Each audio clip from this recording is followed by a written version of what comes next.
first thing I did when I was a child and saw a bouquet of lilacs was to find a 5-leaved one, make a dream. And they did.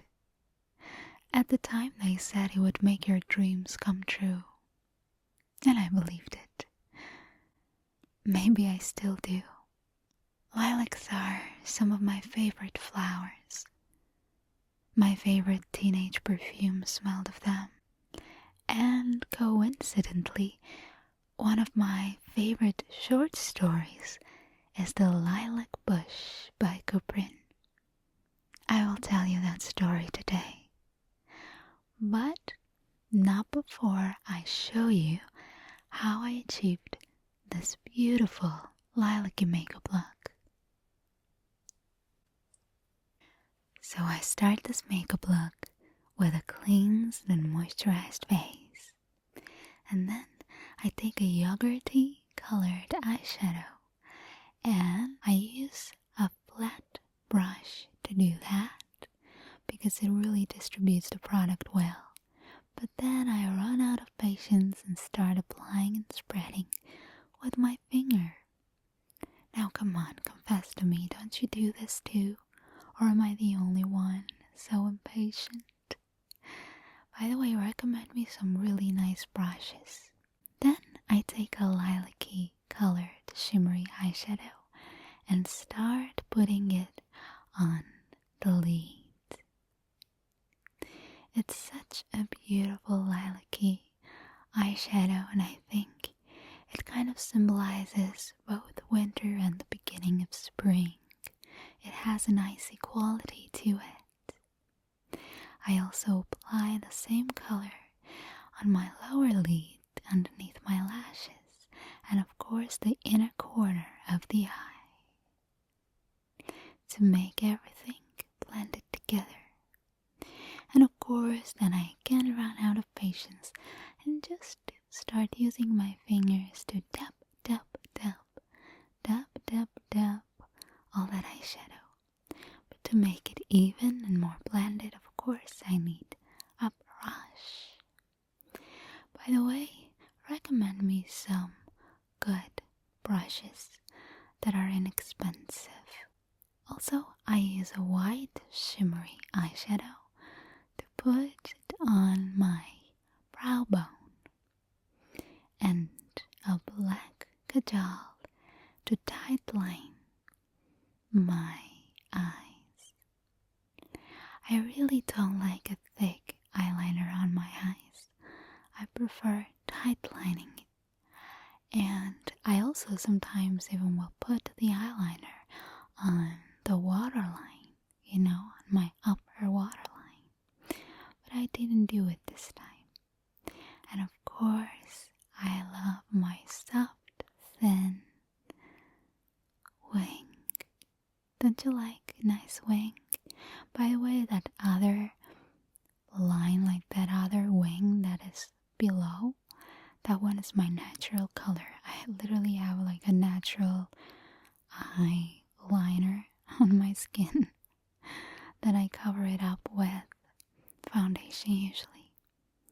A little bit of mascara and a white eyeliner on my lower waterline to make my eyes bigger. If you want a more natural look, then you can use a beige color eyeliner. Then I take a purple kajal and just go over my lower lashes and also over my black eyeliner that I had applied. It will give a really nice, deep, purpley black look, as you will see. And I think my eye makeup is sort of ready. And it's time for foundation. I usually apply with fingers, but this time I was applying with a damp beauty blender. Because there's already so much shimmer on my eyes, my skin has to look very fresh and natural, but without redness, because redness and purple don't go well together. A nude lip liner lining my lips and define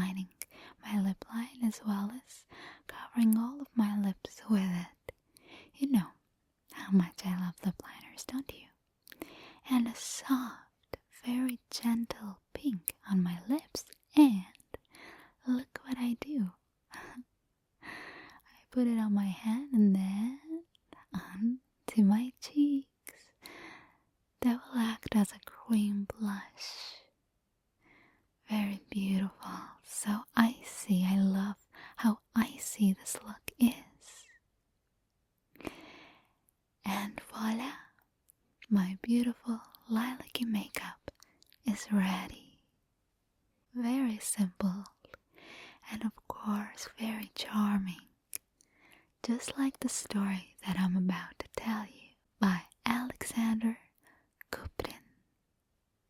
And now it's time for the story.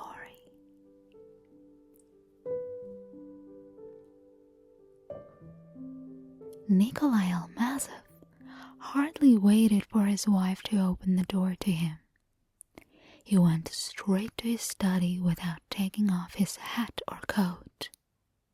His wife knew in a moment by his frowning face and nervously bitten underlip that a great misfortune had occurred.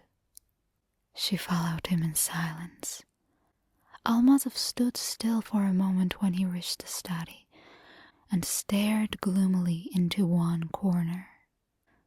Then he dashed his portfolio out of his hand on the floor where it lay wide open and threw himself into an armchair, irritably snapping his fingers together. He was a young and poor army officer attending a course of lectures at the Staff Office Academy and had just returned from a class. Today, he had taken in to the professor his last and most difficult practical work, a survey of the neighborhood. So far, all his examinations had gone well, and it was only known to God and to his wife what fearful labor they had cost him. To begin with, his very entrance into the academy had seemed impossible at first. For 2 years in succession he had failed ignominiously, and only in the third had he by determined effort overcome all hindrances. If it hadn't been for his wife Farah, he would not have had sufficient energy to continue the struggle. He would have just given it up entirely. But Farah never allowed him to lose heart. She was always encouraging him. She met every drawback with a bright, almost gay front.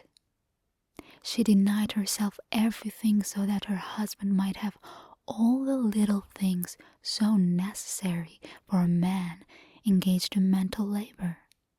She was his secretary, draughtsman, reader, lesson hearer, and notebook all in one. For 5 minutes there was a dead silence, broken only by the sorry sound of their old alarm clock, familiar and tiresome. 1, 2, 3. 2 clear ticks, and the third with a hoarse stammer. Almazov still sat in his hat and coat, turning to one side in his chair. Vera stood 2 paces from him, silent also, her beautiful mobile face full of suffering. At length she broke the stillness with the cautiousness of a woman might use when speaking at the bedside of a very sick friend. "Well, Kolya, what about the work? Was it bad?" He shrugged his shoulders without speaking. "Kolya, was it rejected? Tell me, we must talk it over together." Almazov turned to his wife and began to speak irritably and passionately as one generally does speak when telling of an insult long endured. Yes, they rejected it, if you want to know. Can you see they have? It's all gone to the devil. All that rubbish had better be thrown into the fire. That's your academy. I shall be back in the regiment with a bang next month. Disgraced. And all for a filthy spot. Damn it.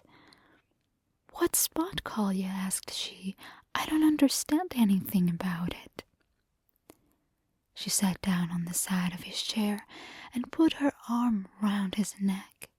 He made no resistance, but still continued to stare into the corner with an injured expression. What spot was it, Kolya? Asked his wife once more. You know, I sat up until 3 o'clock last night to finish my drawing. The plan was beautifully done. Everyone said so.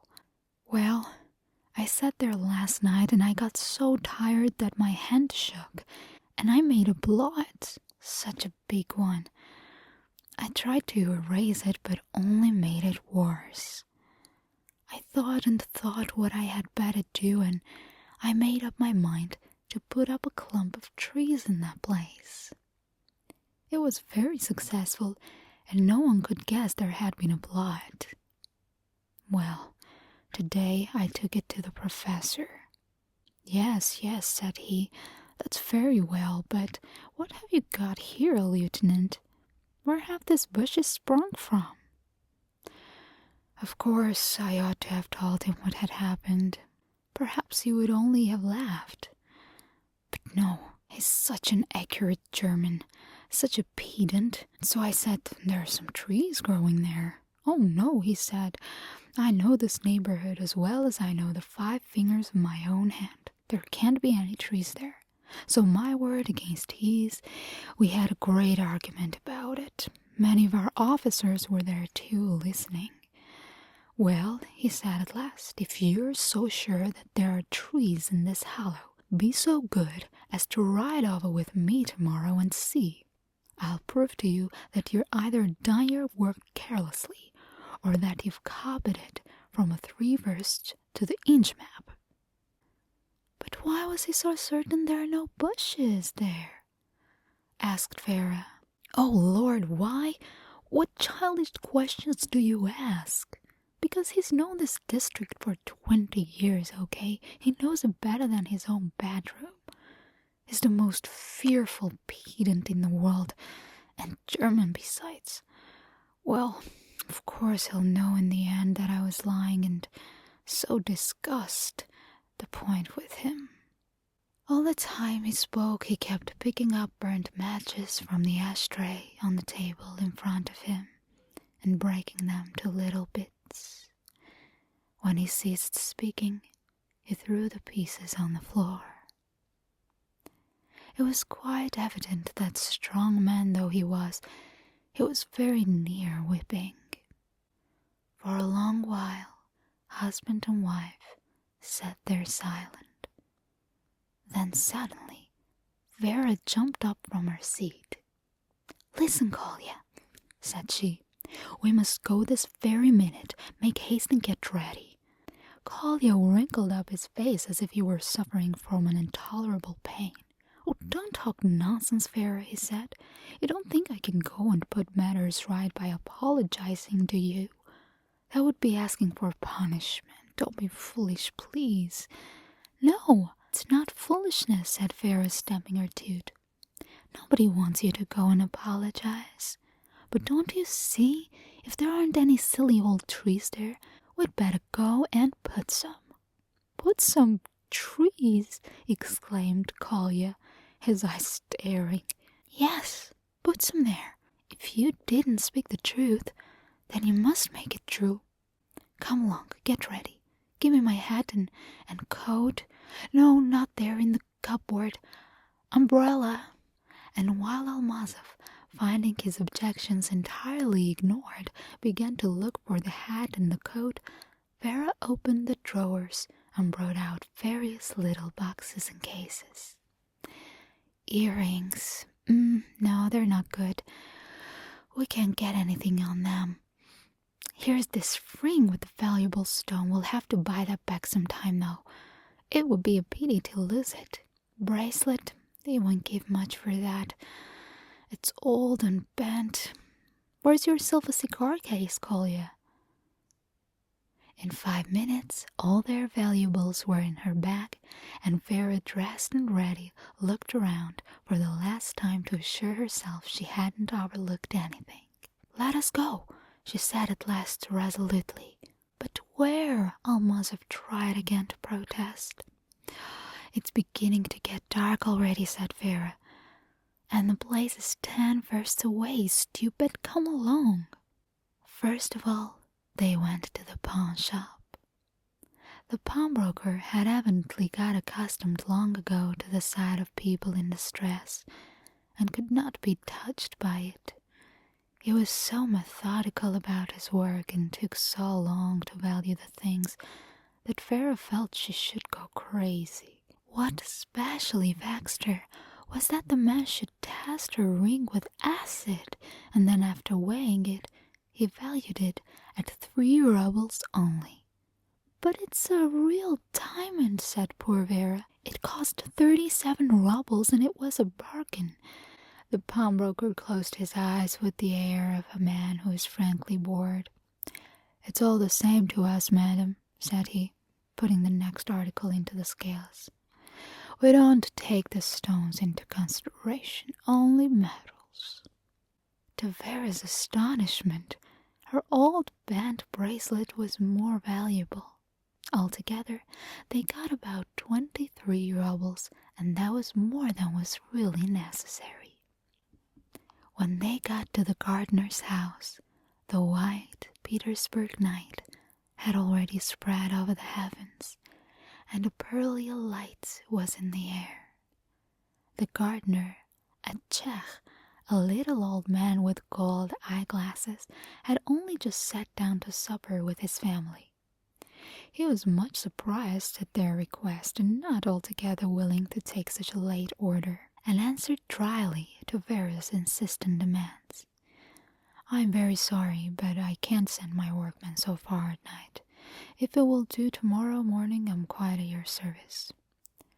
And there was no way out of the difficulty but to tell the man the whole story of the unfortunate blood, and this Vera did.